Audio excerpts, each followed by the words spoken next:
Welcome to another episode of the Jampack Report, today for March the 1st of 2021. Congratulations! If you're watching or listening to this, you made it through the armpit of winter. A winner is you. But today, we have a lot of news to dive into that broke over the weekend, but before we dive into that, for those that are new to the show, this is a daily gaming news podcast meant to bring you the hottest news you need to know from around the industry, hosted on YouTube and podcast services around the world 5 days a week. It's your one-stop shop for everything you need to know. So if you enjoyed the show and you like what you see, hit that subscribe button and keep coming back for more. But let's go ahead and dive into those Pokemon announcements from Friday, shall we? So for those that don't know, this is the 25th anniversary of Pokemon, and on Friday, Nintendo held a big Pokemon Direct style event that showcased some pretty big announcements. But if you are a Pokemon fan, I would recommend going back and checking out the show itself, because there are some fantastic storytelling moments that Nintendo did bake into this presentation.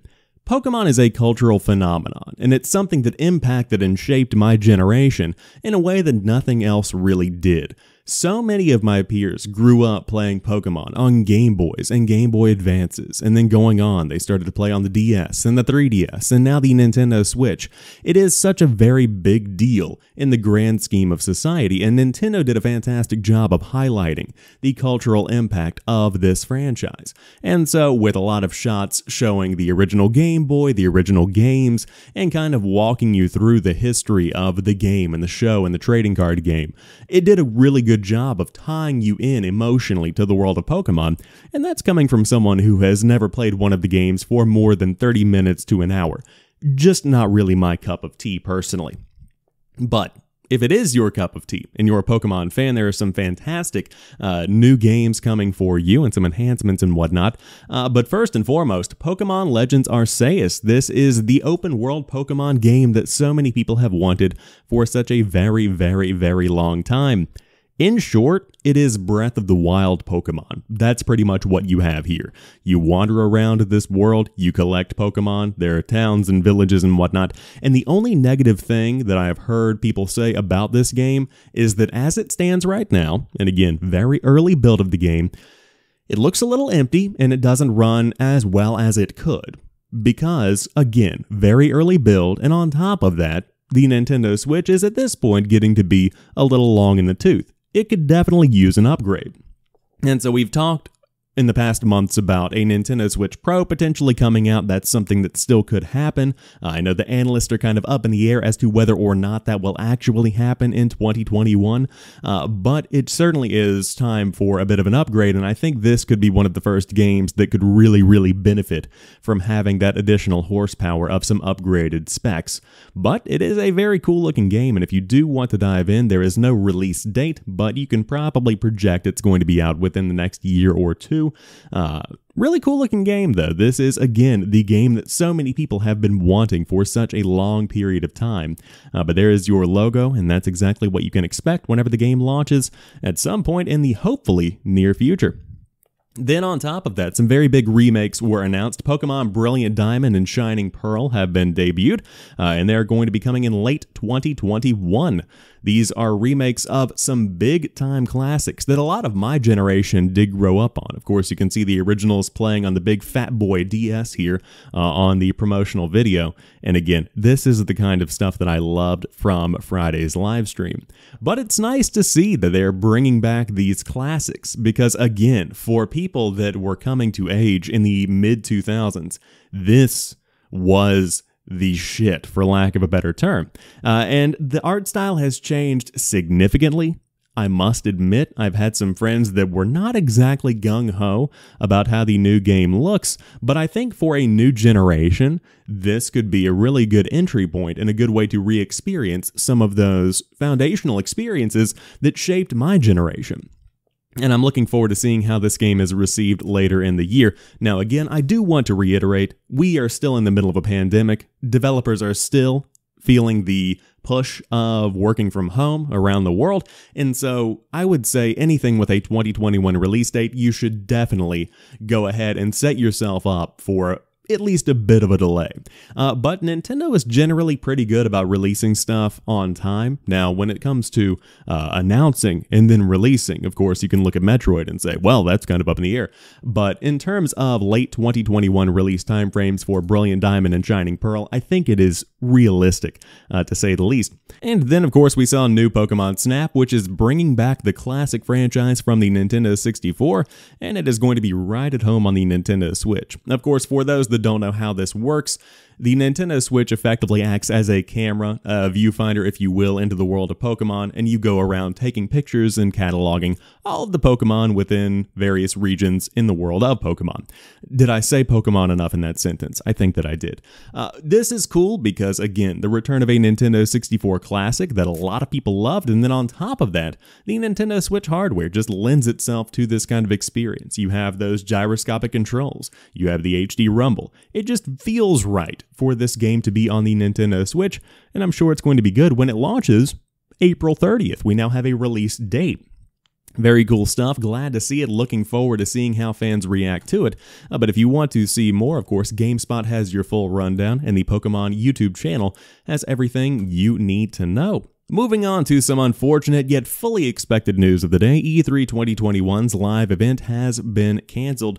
The report comes from the Board of Los Angeles Convention and Tourism Development Commission sales update, which lists E3 2021 as a canceled live event. The ESA is, however, according to VGC, working on a 2022 and 2023 license for the space, signaling that the live events are shooting to go on in the years ahead. Now, a report last month from VGC did detail more of what E3 is shooting to be in 2021 with its digital event, with ESA coming out and saying that more news would be shared shortly as to what that will actually look like. But as of right now, it looks like you will not be returning to the Anaheim Convention Center anytime soon to dig into some of the biggest announcements of the year. And a lot of people are asking the question, do we need an E3? Is it still a relevant part of the industry? I have mixed emotions because obviously we saw the launch of an entire console generation that is breaking sales records across the board. PlayStation, Xbox, it is all selling very, very well without an E3. That says a lot. I don't think we need E3, but I think a lot of people want E3. And of course, we see the Summer Game Fest, which is happening. We see a lot of various digital events that are coming across the entire season. But there is still something so special about having this World Summit of Gaming, where you go in and these events are held, these presentations are given, these announcements are made. There is so much excitement around E3 week that it's something that built a passion for this industry in my heart whenever I was growing up. And so to see it go away entirely, I still feel like something is going to be missed not having E3 around. I think there is still a very significant portion of that show that remains in the mindshare of people around the world, and to see it abandoned would not be a good move in my opinion. I think there is still much more to do with E3. But in 2021, it looks like it's going to be a digital event yet again. While the world is healing from COVID-19, it's very important to maintain those safety measures and make sure that we're all not backtracking as time does go on. Moving on to another story, Stadia blew millions on Red Dead Redemption 2 and other ports. This news comes by way of Jason Schreier over at Bloomberg, and I am reading the Kotaku article that picked up that news. But very important to note here that Ubisoft and Take-Two are just two of the names mentioned, and Red Dead Redemption 2 is just one game that cost millions of dollars, which is effectively a small fortune.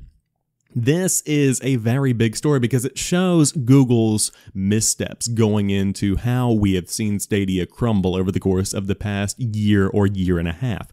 Very unfortunate situation again. For those that don't know what happened, Stadia has ceased all internal development, creating unique experiences for Google Stadia. They have laid off hundreds of developers, and they have essentially shifted the future of Stadia towards a third-party approach. They are now more of a technology partner, bringing games to gamers and partnering with other companies rather than a platform that is building unique experiences that bring value to this thing that just exists out in the ether right now. But to hear that tens of millions of dollars, and that is a direct quote, was spent to get games like Red Dead Redemption 2 on the platform shows that Google did not interpret this situation appropriately. They moved very quickly. They tried to make themselves big in the grand scheme of things. They tried to win over as much mind share as possible, while what they should have been doing is cultivating a solid platform. They should have been building something greater over time rather than trying to have something great right out of the gate. If you look back to where PlayStation and Xbox originated from, it was humble beginnings, and of course we're talking about the late 90s and early 2000s when we're talking about these two giant Goliaths.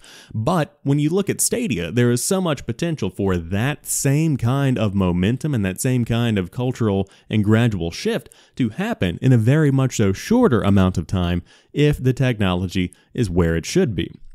And so if Stadia had started as a small side project within Google, something that is driven completely and totally by passion, and then it proves its worth, it grows, then more funding comes through because they want to continue cultivating the success that they're seeing.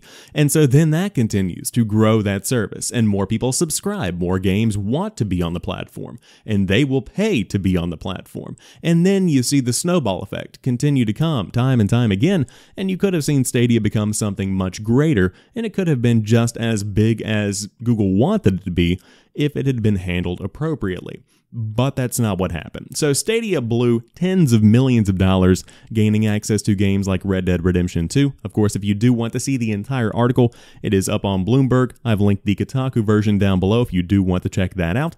But interesting news to say the least as Google begins to effectively sunset Stadia. Let's go ahead and call that kettle black. But some good news coming from the world of cloud gaming. Microsoft is testing 1080p xCloud streams for Xbox Game Pass Cloud Gaming. Really neat story here, and I'll tell you why. It's part of a larger overarching revitalization of the cloud gaming infrastructure behind the scenes at Microsoft. As it stands today, the Xbox One architecture is what powers Xbox Cloud Gaming, which is why it is locked at 720p on most devices. Now going forward, you are going to see that infrastructure upgraded to what you have with the Xbox Series X and S, which means that 1080p is going to be possible, and that brings this cloud gaming experience on par with the free version of Google Stadia. We are not quite to 4K yet. Kind of unfortunate there, but 1080p in my mind is kind of the sweet spot for this cloud gaming service because it is not the focus, it is kind of an accessory, an accoutrement if you will, to the main Xbox experience that you would get on a PC or on an Xbox piece of hardware. So, I've been playing it a good bit recently. I've been diving into some Halo on the go. I've been playing a bit of Dirt 5 on the cloud gaming experience, and I'm continuously impressed at how well this actually works. A bit of latency, just a tad, nothing that can't be compensated for in the world of competitive gaming. I do play some online multiplayer in the world of Halo while I am on cloud gaming, and I do fairly well. Not as good as I could on Xbox or PC, but I do fairly well. And so for these experiences that are being had on the go, Microsoft is doing a very, very, very good job justifying the existence of xCloud. And as they revitalize this infrastructure, and as they build it into an even better service and bake it into the core Xbox experience, this could be a legitimate competitor in the world of handheld gaming. And as latency improves, as technology improves, as infrastructure around the world improves, where people have faster speeds, this is going to be a force to be reckoned with. And I like the approach they are taking. Again, as we just discussed with Google, Microsoft is starting slow and gradually ramping up what they're doing. That is a significant differentiating factor because Microsoft is investing heavily in the future of cloud gaming, but they aren't making it the focus. They're making it something that is an accessory, a part of the larger Xbox experience, rather than just making it its own thing outright, which I think would be a horrible, horrible move. But if you do want to read more, Windows Central has you covered here, and there's plenty of fantastic content to be seen over on Windows Central. Big fan of this outlet. But on top of that, on the cloud gaming experience as it stands today on my Android tablet, very cool stuff to see there, and I'm a big fan of it by far. Digging even deeper into the world of cloud gaming, Microsoft's Xbox game streaming app for Windows has been obtained by The Verge, and it includes some pretty cool features, including stuff like touch controls, gyroscopic functionality, and more. And you can find the full rundown over on The Verge, of course. But Tom Warren from The Verge has the video up on his Twitter account, which gives you a look at what to expect from this Windows streaming experience. It includes not only cloud gaming, but on top of that, streaming from Xbox Series X or Xbox Series S consoles, and this is something that I will absolutely dive into. And every time this kind of story comes up, I think about the question I received at one point, where somebody said, why would I need some kind of streaming service on my PC? Can't I just play games on my PC? For people that have gaming laptops or gaming desktops, yes, absolutely, why not? But for those that have underpowered PCs, on top of that, for those that might just not have as many games available on their PCs, this is a perfect opportunity to have some kind of gaming experience wherever you are, regardless of what your PC specs are. So I could log into this from my PC at work. I could log into this from a Mac whenever the browser version does launch.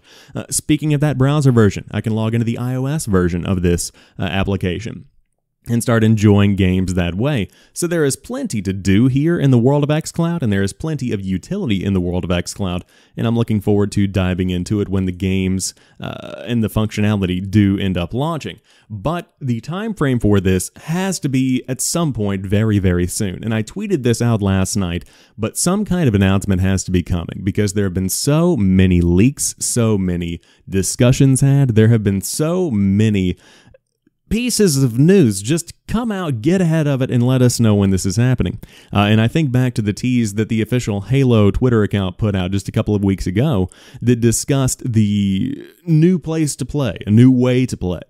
That has to be cloud streaming, right? That just makes sense in my mind. So let me know what you think in the comment section down below. Do you think that Microsoft's Xbox game streaming app for Windows is on the way very, very soon? Of course, I would hope so, considering we now have an entire video digging into it and screenshots showing the app that has yet to be announced, which continues to blow my mind. Now, to round out today's show, we have a couple of stories from the PlayStation world that I did want to touch on, and the first is a rumor that Horizon Forbidden West has been delayed to 2022. This would not shock me in the slightest, and I bring it up because I wanted to not shock you in the slightest when it is real. I have no confirmation it's real, want to make that very clear, but it is important to set expectations appropriately for 2021, because developers have been working very diligently and very hard to make these games happen and to hit their dates. But again, I would much rather this game get delayed and pushed out and become a fantastic flagship experience on the PlayStation 5, rather than have it come out and it just not be as good as it could be. So I hope they take their time, and I hope they do it well. Now, this has not been confirmed, and Sony's Jim Ryan recently said that this game would be coming in the latter half of 2021. So keep that in mind. This is something that has been given a very, very recent update in the grand scheme of things. But as we saw Gran Turismo 7 delayed to 2022 for its release, then I could see Horizon Forbidden West seeing the exact same fate. But the good news is there is still plenty of good content to enjoy on your PS4 or your PS5, and some PlayStation Plus games for you in March make that all the more relevant statement, because Final Fantasy VII Remake, Maquette, Remnant from the Ashes, and Farpoint are your freebies for the month. This comes from Adam Mitchell, who writes on the PlayStation blog, "Return to one of PlayStation's most iconic settings reimagined for PS4 and experience a truly unique puzzle experience for PS5 as Final Fantasy VII Remake and Maquette join PlayStation Plus next month." Also launching alongside these titles on Tuesday, March 2nd is the intense sci-fi survival action of Remnant from the Ashes and PSVR shooter Farpoint. Let's take a closer look at the games. Of course, you have Final Fantasy VII Remake. Now, it's important to note this does not net you that free PlayStation 5 upgrade to the next generation version. Want to make that very clear, but it's one of 2020's biggest games if you do want to check that one out. Remnant from the Ashes is a third-person survival action shooter where you play as one of the last remnants of humanity attempting to retake a world overrun by monstrous interdimensional invaders. Venture into dynamically generated worlds alone or with up to 2 other survivors, scavenging for supplies and modding your equipment to strengthen your chances of survival when tackling over 100 deadly varieties of enemy and battling epic bosses. Really cool game that took the streaming world by storm when it launched a while back. Neat one to dive into. Maquette. All that is tiny is simultaneously huge in this intriguing first-person puzzler designed around an Escher-esque recursive simulation. Making its PS5 debut as part of next month's PlayStation Plus lineup, Maquette sets you in the center of a world the rules of which are very different from our own. Solutions to puzzles require you to twist the world recursively, manipulating the landscape of Manipulating the landscape of a diorama will see those changes mirrored in the life-size version that surrounds you. Neat! If you get perplexed by a puzzle, you can call up PS5's Game Help for helpful hints to solve Maquette's tougher conundrums. And then, of course, we have Farpoint coming to PSVR, where you master an arsenal of weapons to keep yourself alive on a hostile alien world in this free-roaming first-person VR shooter. If you do want to dive in, again, that is going to be free until April the 5th, alongside all of the other games coming this month. Very strong month for PlayStation Plus, and while of course a lot of people are disappointed this version of Final Fantasy VII Remake does not have that free upgrade, kind of understandable considering that Square Enix wants to make as much money as possible from their remake, but plenty of good games to dive into this month if you are looking for a new experience to check out. But that rounds out today's episode of the Jampack Report. If you enjoyed today's show, drop me a like down below and let me know what stories caught your eye. Plenty to recap over the weekend, but did you enjoy that Pokemon-style Direct? Did you enjoy the news about E3 2021 being canceled? Because I know I sure didn't. Let me know what you enjoyed in the comment section down below. But until tomorrow, you guys have a fantastic Monday. I'll talk to you soon, and peace.